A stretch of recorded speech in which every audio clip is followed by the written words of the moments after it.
Hey, yo, what's up, guys? It's your boy Jay once again with another video. And today I wanted to talk about being a victim and how to stop it. And what do I mean with this, with when I say victim? And what I actually mean is that a lot of times we are our own worst victim. And once again, why do I say this? Because what happens is that a lot of times we fall victims to our own mental devices, but we just don't know. What I've recently learned is that scientifically it's been proven that 95% of our actions, behaviors, and results are automatic. And this automaticity is actually a good thing because, like for example, when we drive, to be able to pay attention to all the things that are going around us and avoid accidents, we actually have to have automated on our body the process, the actual mechanical process of driving, so that we can pay attention to all of our surroundings.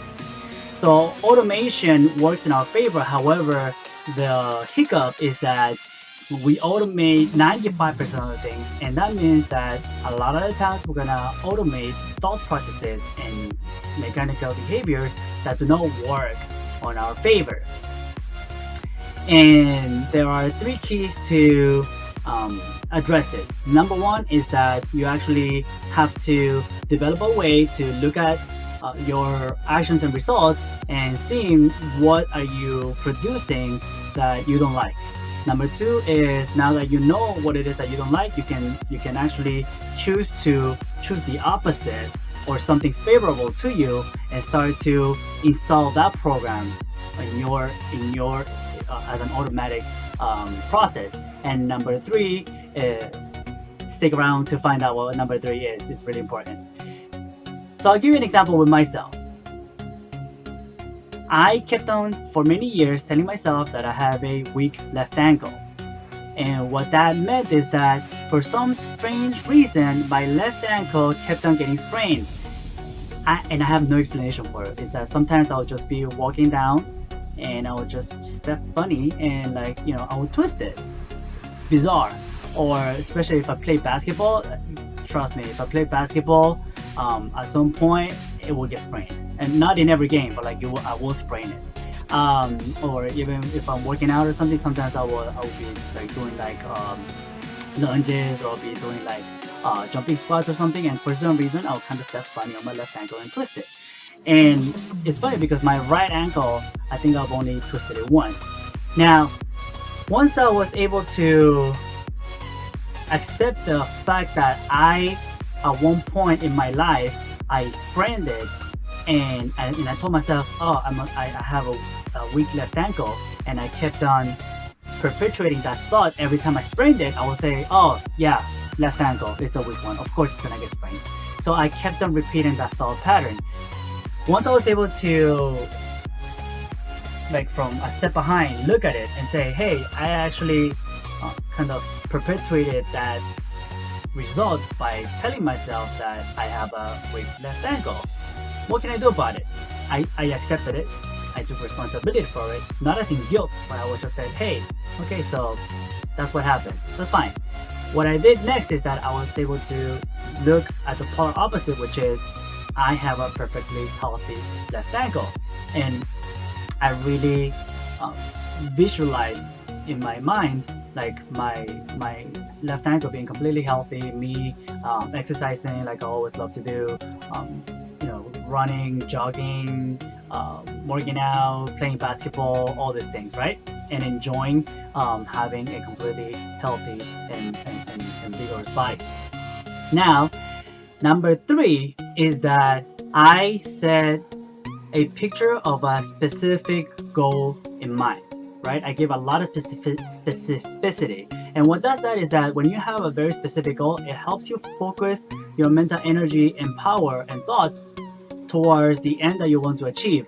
And if the key point here, and why I saved it for last, is because if you don't set this very specific goal, your mind gets distracted very easily, and when it does that, it defaults back to the way things were before. And that's why most of us fall short of actually achieving the goals that we want to really achieve. And what do I mean with a very specific goal? What you can do is, for example, I started putting very specific pictures in my head of me enjoying the angle. Like I started saying, I enjoy going out jogging every day. I enjoy playing basketball every day. I enjoy working out every day. And over in my head, I was very specifically, right, visualize that goal.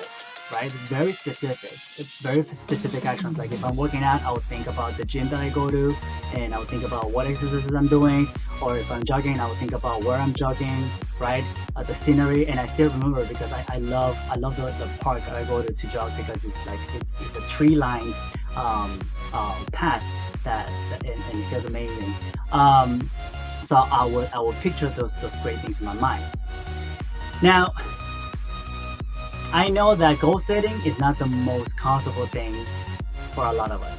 So if you're like me, and you have trouble setting goals and sticking to them and having enough commitment to actually see your goals to fruition, trust me, I'm guilty as charged. I know where you are. I've been there before, and I know exactly how you feel.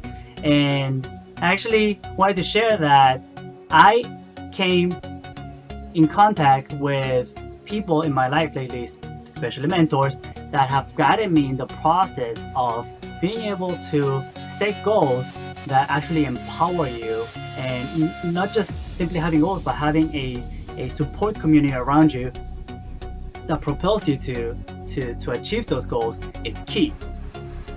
And like I said, if you're like me and you're really serious about having 2019 be a year that's completely different from any year that's been so far for you, you have to learn how to set goals that are going to empower you.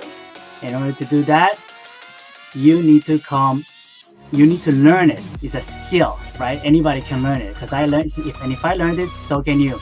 If you're interested, send me a message or talk to me, reach out to me in any of my other social media platforms, and actually I can guide you through some of the process, and I can get you hooked up with some really amazing free content that's going to help you get a new mindset towards goals, so that you can finally achieve those things that you've been wanting to achieve in your heart and you've been setting yourself short. With that, guys, thank you for being with me today. Good night, and I'll see you on the next one. Love y'all.